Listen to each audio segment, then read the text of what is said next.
Ήταν μια μικρή πινακίδα. Λιτή, σαφής, θύμιζαν μαθηματικές επιγραφές πάνω σε επιτύμβιες στήλες.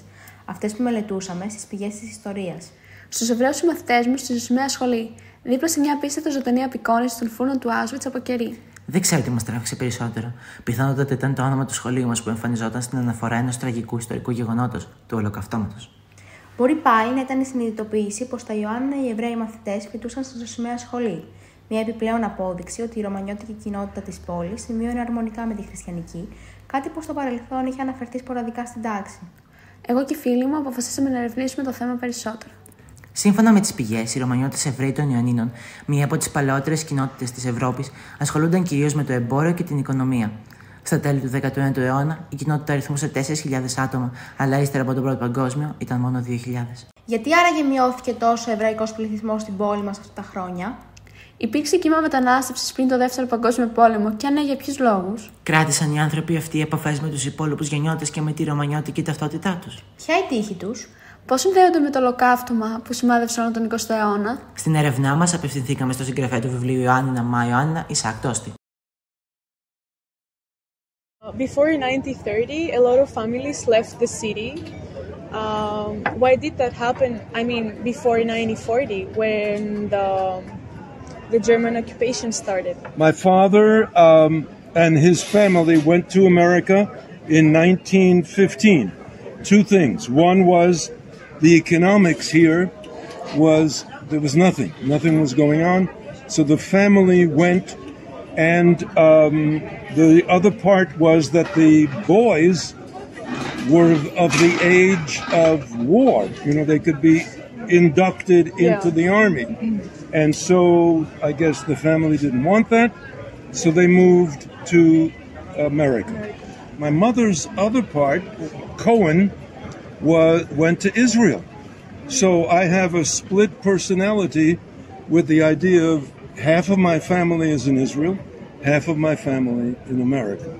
The Israeli group that went before, that would be about 1930, 1935, that they went to Israel. And some just didn't make it. We lost 52 of my family on either side were lost to the Holocaust. Not only from here in Yanina, but also from Athens, Preveza,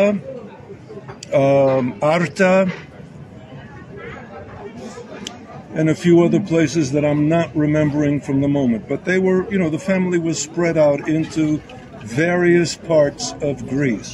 The fact that your parents were Ρωμανιώτες affected you in your life, basically at home, like customs, habits, like the positive and the negative differences. Okay, there were differences. I didn't know if it was positive or negative because there were differences.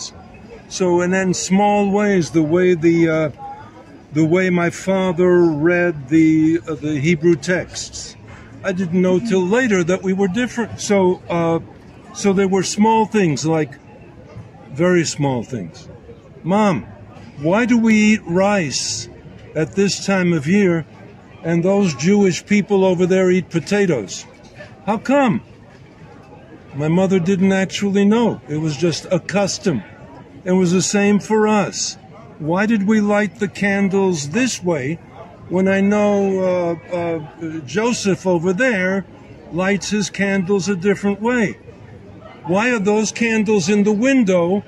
And Mom, you never put the candles in the window. How come?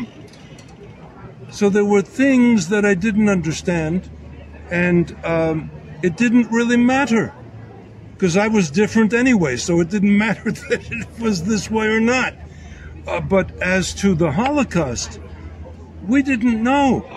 See, my mother had 2 photographs on the bureau of her family. And when I asked them what happened to her, they both died in the war, and that's what she said. Πέθαναν στο πόλεμο. Some of the buildings are still here. If you walk past here, some of those buildings where the Nazi motorcycle was sitting, that building is still here. So we still have that history, but it's not the best of history. For the Holocaust itself, instead of dealing with, oh my God, how bad this was, and truly it was, we talked about the Greeks who helped, who supported not only Greeks but around Europe. Who were the people who stood up to make a difference? Because those are the people we need to study. When I see something like that, it makes me want to do more. To end, and I can't, but to end the discrimination.